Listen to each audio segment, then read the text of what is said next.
Hello everyone, in this video I'm going to share the 2023 predictions for Leo Moon or Simma Rashi. I have presented the 12 houses in the fashion that you are seeing on your screen, and the houses are indicated along with the significations for each of the houses. For example, the second house for Leo uh, denotes wealth, immediate family, or speech. The second house denotes wealth, family, and speech for any type of Rashi, not just Simha Rashi. But the way I have presented is I have indicated number one, as the Simha Rashi or Leo Moon, and I have counted clockwise. Okay, so that way you can get a sense of the area of life that is going to be in focus in 2023, right? So for the benefit of for the purpose of this 2023 predictions, I am taking three transits that are going to happen. First is the Saturn transit, and the second is the Jupiter transit, and third is the Rahu and Ketu transits, right? So these three transits together are going to impact your life. If you are not that familiar with the Indian astrology, Rahu and Ketu are shadow planets. I'm not considering planets like Sun, Moon, Mars, Venus, or Mercury, because these planets move over from one Rashi to the other fairly fast. Unlike Saturn, Jupiter, Rahu, and Ketu. Rahu and Ketu are shadowy planets. Okay. Saturn takes 2.5 years to move from one Rashi to the other. Jupiter takes 1 year, Rahu and Ketu takes nearly 1.5 years, right? Uh, all the three transits in combination are going to impact you, okay? Whether it is positive or negative, that's what we are going to see in this video, right? The most important of the transits is obviously the Saturn transit, right? Saturn is going to move from 6th house to 7th house. The key word for Saturn is restrict, okay? Saturn is a planet of darkness. Okay, Saturn is a slow moving planet.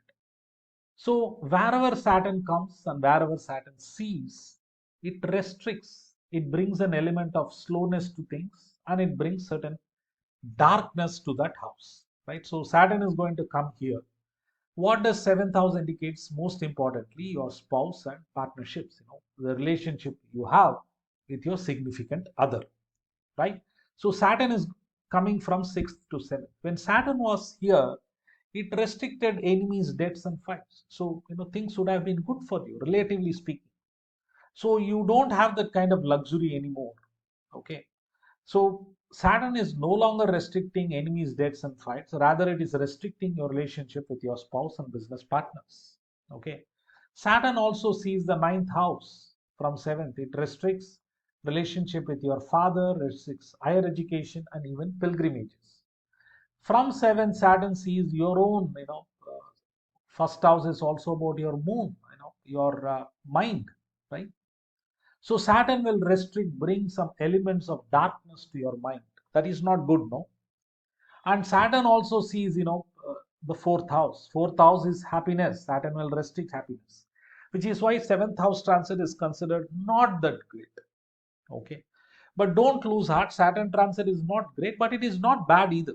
It is the eighth house transit that is always considered bad. Okay. You may ask me, right? Hey, you said sixth house transit is good, it will restrict enemies, deaths, and fights, so my life would have been, or rather your life would have been a bed of roses. No, it was not a bed of roses, because Jupiter was in the eighth house, right? Whenever any planet touches eighth house, it is a problematic time period, right? Because eighth house is about secrets, it's about suddenness, right? It's about transformation. We don't want transformations in life, and that is the painful truth. Okay. So while Saturn transit is looking not that great, Jupiter transit is a super duper one. Okay, ninth house is extremely good for Jupiter. People could settle down in life, get new jobs, start new businesses. It's a period of fortune, I would say, because ninth house is also fortune. While Saturn restricts, Saturn, Jupiter expands, right? From ninth, it sees the third house and expands your courage, fame, and action. From ninth, it sees the first house, right? Mind. It brings positivity to the mind because Jupiter is a benefic. It's a planet of positivity. You will start feeling lot positive in life, right? That in itself is a huge thing, no? What more do you want in life? If you can feel positive more often than not, that itself is a good thing according to me. Okay, you will get a lot of material benefits, no doubts about it, right? Because from ninth it also aspects the fifth house, right? Let me put two so it is clear. For Saturn we put one arrow, no? So I'll put arrow with two lines for Jupiter. So you see here, Jupiter expands your intelligence, gains from speculation, creativity increases. All these things are good. Your relationship with children also improves. Overall, a period of good luck. Okay, that is what Jupiter brings from 23rd April 2023. Okay, Saturn is not looking all that good, but Jupiter is looking extremely good. Extremely good. You will start feeling it, from April onwards. Rahu and Jupiter are going to be together during, April, May. April, May may be a bit dicey, but from June onwards, right? From June 2023 all the way up to April 2024, okay, I will say it is a golden period. Make full use of it. Make full use of it. It's a 5-star period. You understand the star ratings more than golden, no? So I'm saying 5-star. So Lady Luck will smile on you. Positivity will be there. Make the best use of it. Be it to get settled in life with relationships, be it about having kids, be it about starting a family, be it about starting a new business, expanding your business, finding a job, getting increments. All these things are possible with Jupiter in ninth house. Okay, make the best use of it. These things come on once in a while, right? How is Rahu Ketu looking? Rahu Ketu is looking a bit dicey. Saturn and Rahu Ketu transits are not good, but Jupiter will act as the balancing force. Rahu is coming to 8th house. Rahu is the planet of suddenness itself, planet of darkness, right? So it could trigger something unpleasant. Rahu coming to 8th house. And similarly, Ketu is coming to 2nd house, right? Your wealth could suffer. As I said, Saturn and Rahu Ketu transits are not looking good. It will be offset by Jupiter period. Don't worry too much about the ill effects of Rahu, Ketu, and Saturn. It will all be curtailed because of Jupiter being in a strong position. Okay. So, in all, how is 2023 going to look? It's going to be more positive. I'll say 2/3 positive, right? And 1/3 negative, right? Is how 2023 is going to be for Leo moon people. Do you want to look at the 2/3 positive or 1/3 negative? Entirely up to you, right? That is where the strength of your natal chart comes in. Okay, but good times ahead, make the most of it. 2/3 good is good, no? It's not bad, right? So what I've covered so far is generic predictions. What I'm going to cover now is specific predictions, right? For specificity, what I have done is I have brought in, or rather I have considered the planets that may already be there in your 7th house. That is when you were born, what are called as natal planets.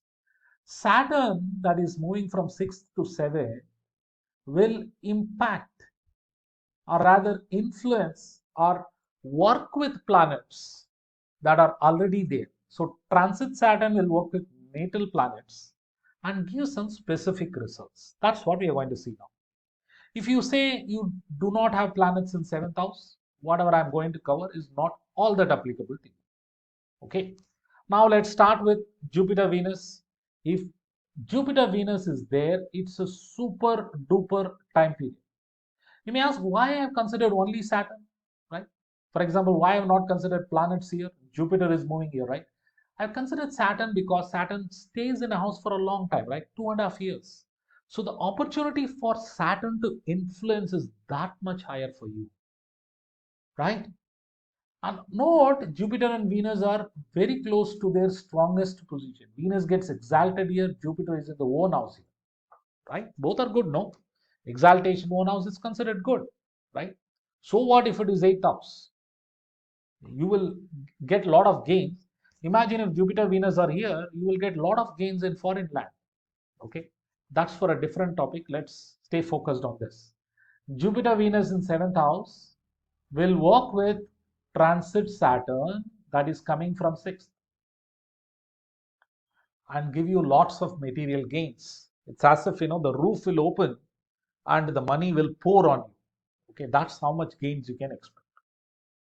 Right? I am not exaggerating. Definitely it's going to happen. Okay. Now, what if Mercury is there? You can start a new venture like a startup, new export import business, new trade business. All those things are a possibility. At the same time, watch out your speech because Mercury is the planet of speech. Mercury will work with transit Saturn to create problems from the way you speak, from the words you utter, right? And the associated things. It's all communication, not just what you speak. Let's say you send a message, through WhatsApp, right? Or some other form of messenger.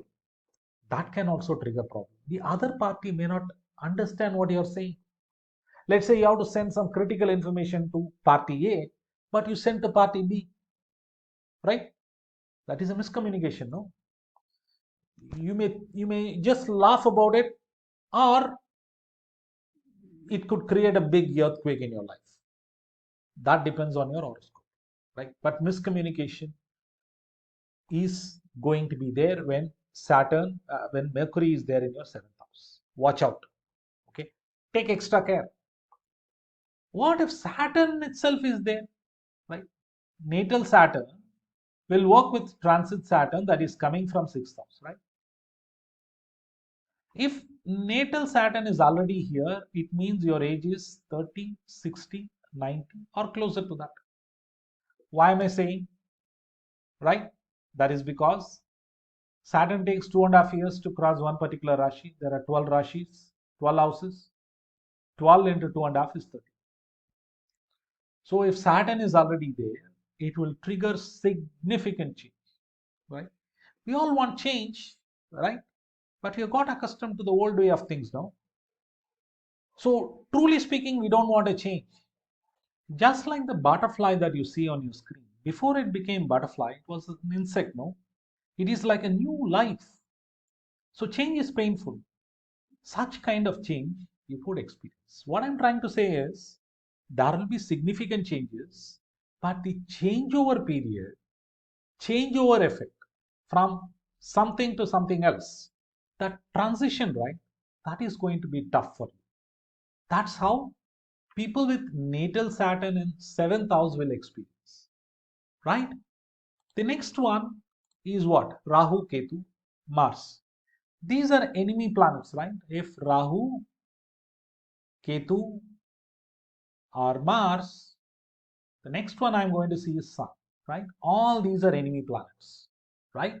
In fact, Saturn considers Sun and Mars as the number one enemy. How will you feel in the company of your enemies? And that too, number one enemy? You'll feel bad, no? You'll feel stressed, you'll feel angry, right? You may be about to explode, emotionally. Emotional outburst could be there. That's how Saturn will feel. That's not good, right? Okay. So what will it trigger? If it is Mars, it's a fight. Need not be physical, it can be verbal. If it is Ketu, some form of break and then a changeover. If it is Rahu, some more confusion. Rahu itself is a dark planet, no? Rahu is a dark planet. Saturn is a darker planet. That is more darker. So dark plus darker, it is like 1.5 times dark, right? So how will you feel? It's pitch dark.